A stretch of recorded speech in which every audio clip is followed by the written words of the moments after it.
श्री स्वामी समर्थ. नमस्कार मंडळी, स्वागत आहे तुमचे माझ्या यूट्यूब चॅनलवरती. आजचा दिवस तुम्हाला खूप छान सुखाचा आनंदाचा जाऊ हीच स्वामींच्या चरणी प्रार्थना करते आणि आज या नवीन व्हिडिओला सुरुवात करते. येत्या 29 ऑक्टोबरला म्हणजेच मंगळवारी या दिवशी आलेली आहे धनत्रयोदशी. दिवाळी सणामधला हा एक अतिशय महत्त्वाचा दिवस आहे. काही ठिकाणी वसुबारसपासून तर काही ठिकाणी धनत्रयोदशीपासून दिवाळीची सुरुवात होते. या धनत्रयोदशीच्या दिवशी माता लक्ष्मी, भगवान कुबेर, भगवान धन्वंतरी यांची पूजा केली जाते. असे म्हटले जाते की या धनत्रयोदशीच्या दिवशी भगवान धन्वंतरी हे अमृत कलश घेऊन समुद्रमंथनातून बाहेर आले होते आणि हा दिवस त्यांचा जन्मदिवस म्हणून साजरा केला जातो. धनत्रयोदशी हा दिवस अतिशय महत्त्वाचा आणि शुभ मानला जातो. या दिवशी सोने चांदी खरेदी केली जाते. महत्त्वाची कामेसुद्धा या दिवशी पूर्ण केली जातात. असे म्हणतात की या दिवशी जर आपण सोने चांदी खरेदी करून त्याची पूजा केली तर ते आपल्यावरती कधीही मोडण्याची किंवा विकण्याची वेळ येत नाही. महत्त्वाची कामं या दिवशी पूर्ण केली तर त्या कामात आपल्याला यश मिळते. तसेच या दिवशी कपड्यांची खरेदीसुद्धा केली जाते. अशा अनेक महत्त्वाच्या गोष्टी या धनत्रयोदशीच्या दिवशी केल्या जातात. तसेच या दिवशी काही प्रभावी उपायसुद्धा केले जातात. आज या व्हिडिओमध्ये मी तुम्हाला एक अतिशय प्रभावी असा उपाय सांगणार आहे, जो आपण फक्त वर्षातून एकदाच करू शकतो. तो म्हणजे धनत्रयोदशीच्या दिवशी. आपल्याला या धनत्रयोदशीच्या दिवशी सकाळीच घरात या झाडाचे एक पान आणायचे आहेत. हे पान आणल्याने 7 पिढ्यांचं दारिद्र्य हे नष्ट होईल. कोणताही शत्रू हा फक्त 2 दिवसात संपेल आणि कितीही कठीणातील कठीण इच्छा ही पूर्ण होईल. असा हा एक उपाय आज या व्हिडिओमध्ये मी तुमच्यासोबत शेअर करणार आहे. त्यामुळे तुम्ही हा व्हिडिओ स्किप न करता शेवटपर्यंत पाहत राहा. चॅनलवरती नवीन असाल तर सबस्क्राईब करा आणि असेच माहितीपूर्व नवनवीन व्हिडिओ पाहण्यासाठी बेल आयकॉनला प्रेस करा. तर पहा, धनत्रयोदशी हा दिवस लक्ष्मी प्राप्तीसाठी, धनप्राप्तीसाठी जितका महत्त्वाचा मानला जातो तितकाच जीवनातील शत्रू त्रास दूर करण्यासाठी मानला जातो. या दिवशी जर आपण काही प्रभावी उपाय जर केले तर शत्रूंपासून आपली मुक्ती होते. आज या व्हिडिओमध्ये मी तुम्हाला जो उपाय सांगणार आहे तर हा उपाय आपल्याला या धनत्रयोदशीच्या दिवशी म्हणजेच मंगळवारी सकाळी 12 वाजण्याच्या अगोदर करायचा आहे. जर तुमच्या मनामध्ये भरपूर दिवसापासून एखादी इच्छा असेल, प्रत्येकाच्या मनामध्ये छोटी मोठी इच्छा ही असतेच. अगदी माझ्यापासून ते तुमच्यापर्यंत आपल्या सर्वांच्याच मनामध्ये इच्छा असतात आणि प्रत्येकाला असं वाटत असतं की माझी प्रत्येक इच्छा ही पूर्ण व्हावी आणि ही इच्छा पूर्ण होण्यासाठी आपण भरपूर प्रयत्न, कष्ट करत असतो. परंतु कधीकधी कितीही प्रयत्न केले आणि कितीही कष्ट केले तरीही आपली कोणतीही इच्छा पूर्ण होत नाही. आपल्या प्रयत्नांना यश मिळत नाही आणि म्हणून जर विशेष तिथीवरती आपण काही प्रभावी उपाय जर केले तर नक्कीच आपल्या प्रयत्नांना यश मिळते आणि आपली प्रत्येक इच्छा ही पूर्ण होते. जर तुमची इच्छा ही मुलांची प्रगती होण्याबद्दल असेल किंवा पतीची प्रगती होण्याबद्दल असेल, आपल्या कुटुंबाची प्रगती होण्याबद्दल असेल किंवा तुमच्या जीवनामध्ये असा एखादा व्यक्ती आहे, त्या व्यक्तीचा सतत तुम्हाला त्रास होत असेल, असा तुमचा एखादा शत्रू आहे, त्या शत्रूमुळे तुमच्या कामामध्ये अडथळे येत असेल, त्या व्यक्तीमुळे तुमच्या आयुष्यामध्ये कोणत्याही चांगल्या गोष्टी घडत नसेल, तर तो शत्रुदोष दूर करण्यासाठी, त्या शत्रूचा नाश करण्यासाठी सुद्धा हा उपाय अतिशय प्रभावी मानला जातो. तसेच तुम्हाला काही आर्थिक अडचणी असेल, तुमच्याकडे पैसा टिकत नसेल, सतत पैशांच्या अडचणी तुम्हाला येत असेल, घरामध्ये सतत वाद विवाद, कलह, भांडणं होत असेल, काही अडचणी असेल तर त्या सर्व दूर होण्यासाठी हा उपाय अतिशय महत्त्वाचा मानला जातो. यामुळे तुम्ही धनत्रयोदशीच्या दिवशी हा एक उपाय नक्की करा.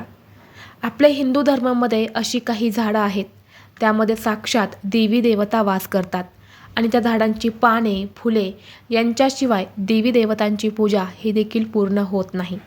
त्यामध्येच एक झाड आहे, ते म्हणजे नागवेलीचे झाड, ज्याला आपण नागवेलीचा वेल किंवा विड्याच्या पानाचा वेल असेही म्हणत असतो. कोणतीही पूजा असो, बारसं असो किंवा लग्न सोहळा असो, अशा प्रत्येक वेळी विड्याचं पान हे अवश्य वापरलं जातं. हे पान देवी देवतांना भोजनोत्तर अर्पण केले जाते. ही विड्याची पाने अतिशय शुभ मानली जातात आणि ती वापरल्यानं देवी देवता साक्षात प्रसन्न होतात. या विड्याच्या पानांमध्ये असलेले गुण आपल्याला देवतांचा आशीर्वाद प्राप्त करून देतात. तसेच विड्याच्या पानाला ब्रह्मा, विष्णू आणि महेशाचं प्रतीकसुद्धा मानलं जातं आणि म्हणून पूजा किंवा इतर कार्यांमध्ये विड्याच्या पानावर सुपारी व अक्षता ठेवल्या जातात.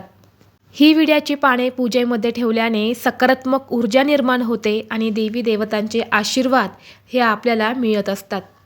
आपल्या वास्तुशास्त्रामध्ये असे सांगितले जाते की पानाच्या मधल्या भागावर देवी लक्ष्मीचा वास असतो आणि जेव्हा आपण विशेष तिथीला या पानाचा एखादा उपाय करतो तेव्हा त्या उपायाचं आपल्याला निश्चितच फळ प्राप्त होते. आणि ज्या प्रकारे या धनत्रयोदशीच्या दिवशी भगवान धन्वंतरी हे समुद्र मंथनातून अमृत कलश घेऊन प्रकट झाले होते, अगदी या नागवेलीची सुद्धा समुद्र मंथनाशी संबंध आहे. आणि म्हणून आपल्याला या धनत्रयोदशीच्या दिवशी हा उपाय करण्यासाठी 2 विड्याची पाने लागणार आहेत, ज्याला आपण खाऊची पाने असे म्हणतो. ही पाने घेताना आपल्याला चांगली घ्यायची आहेत, कुठेही सुकलेली किंवा किडलेली किंवा फाटलेली अशी पानं तुम्हाला घ्यायची नाही. आता हा उपाय तुम्ही तुमच्या देवघरामध्येही करू शकता किंवा तुमच्या घरामध्ये धनत्रयोदशीची पूजा केली जात असेल तर तिथे सुद्धा तुम्ही हा उपाय करू शकता. हा उपाय करण्यासाठी आपल्या घरामध्ये देवी लक्ष्मीचा फोटो किंवा मूर्ती ही असायला हवी. उपाय करण्यापूर्वी सर्वप्रथम देवघरामध्ये दिवा हा प्रज्वलित करून घ्यायचा आहे. धूपदीप अगरबत्ती लावायचे आहेत आणि यानंतर तुम्हाला थोडंसं कुंकू घ्यायचं आहे, त्यामध्ये पाणी टाकायचं आहे, एक काडी घ्यायची आहेत आणि त्या काडीने त्या पानावरती तुम्हाला तुमची इच्छा लिहायची आहेत. ज्या साईडने पानाचा हिरवा भाग असतो, गुळगुळीत भाग असतो, तर त्या साईडने तुम्हाला ही जी इच्छा आहे तर ती तुम्हाला लिहायची आहेत. आता 2 पानं आहेत तर 2 पानांवरती वेगवेगळी इच्छा लिहायची का? तर नाही, दोन्ही पानांवरती तुम्हाला एकच इच्छा ही लिहायची आहेत. यानंतरनं ही पानं तुम्हाला एक प्लेट घ्यायची आहे. प्लेटमध्ये तुम्हाला एक स्वस्तिक काढायचं आहे, त्यावरती मुठभर तांदूळ टाकायचे आहेत आणि त्या तांदळावरती तुम्हाला ही पानं एकावरती एक असे देवी लक्ष्मीच्या फोटोसमोर किंवा मूर्तीसमोर तुम्हाला ठेवायचे आहेत. आणि यानंतर 2 लवंगा तुम्हाला घ्यायच्या आहेत आणि या लवंगासुद्धा तुम्हाला या पानावरती ठेवायच्या आहेत. यानंतरनं या पानाला हळदी कुंकू, अक्षता, फुलं तुम्हाला अर्पण करायचे आहेत. ज्या प्रकारे आपण लक्ष्मीची पूजा करतो त्याच प्रकारे तुम्हाला या पानाची पूजा करून घ्यायची आहे. यानंतरनं तिथे बसून तुम्हाला 1 वेळा श्रीसूक्तमचं पठण करायचं आहे, 1 वेळा महालक्ष्मी अष्टकमचं पठण करायचं आहे आणि 1 वेळा कनकधारा स्तोत्राचं तुम्हाला पठण करायचं आहे. जर तुम्हाला हे पठण करणं अवघड वाटत असेल, तुम्हाला स्पष्ट उच्चारण करता येत नसेल, वाचता लिहिता येत नसेल तर तुम्ही अगदी श्रवण केलं तरीही चालेल. मोबाईलवरती लावून तुम्ही फक्त शांतपणे श्रवण केलं तरीसुद्धा चालते. शक्य असेल तर तुम्ही पठण केलं तरीही चालेल. यानंतर तुम्हाला दोन्ही हात जोडून माता लक्ष्मीला जी इच्छा तुम्ही पानावरती लिहिली आहे तर तीच इच्छा तुम्हाला बोलून दाखवायची आहेत. अगदी मनोभावे ती इच्छा पूर्ण होण्यासाठी तुम्हाला प्रार्थना करायच्या आहेत. यानंतर संपूर्ण दिवस आणि रात्रभर ही पाने तिथेच तुम्हाला तुमच्या देवघरामध्ये ठेवायची आहेत. दुसऱ्या दिवशी बुधवार आहेत, सकाळी लवकर उठायचं आहे, स्नान करायचे आहे, स्वच्छ कपडे परिधान करायचे आहेत, देवघरातल्या देवांची पूजा करून घ्यायची आहेत. पूजा करून झाल्यानंतरनं जी पाने आपण देवीला अर्पण केली होती त्यावरती 2 लवंगा ठेवल्या होत्या, तर ती 2 पानं आणि ती 2 लवंगा तुम्हाला उचलून घ्यायच्या आहेत.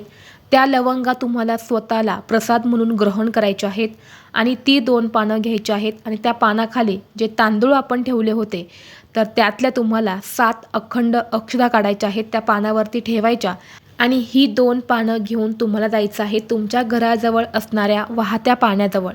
वाहत्या पाण्याजवळ गेल्यानंतरनं ज्या साईडला देठ असतो तर ते 2 देठ तुम्हाला हातात धरायचे आहेत दोन्ही पानांचे एकाच वेळी आणि ती पानं तुम्हाला वाहत्या पाण्यामध्ये प्रवाहित करायचे आहेत आणि प्रवाहित करताना तुमची मनोमन इच्छा तुम्हाला व्यक्त करायची आहेत. तर असा हा एक छोटासा उपाय तुम्हाला या धनत्रयोदशीला करायचा आहे. करून पहा, खूप प्रभावी उपाय आहे आणि वर्षातून फक्त हा एकदाच आपण उपाय करू शकतो. हा उपाय केल्याने सर्व अडचणी दूर होतात, दुःख कष्ट हे कमी होतात. त्यामुळे तुम्ही हा एक उपाय नक्की करा. व्हिडिओ तुम्हाला आवडला तर लाईक करा, चॅनलवरती नवीन असाल तर सबस्क्राईब करा आणि हा व्हिडिओ आपल्या मित्रपरिवारासोबत शेअर करा. चला तर मग भेटू असंच पुढल्या एका नवीन व्हिडिओमध्ये. तोपर्यंत सर्वांना श्री स्वामी समर्थ.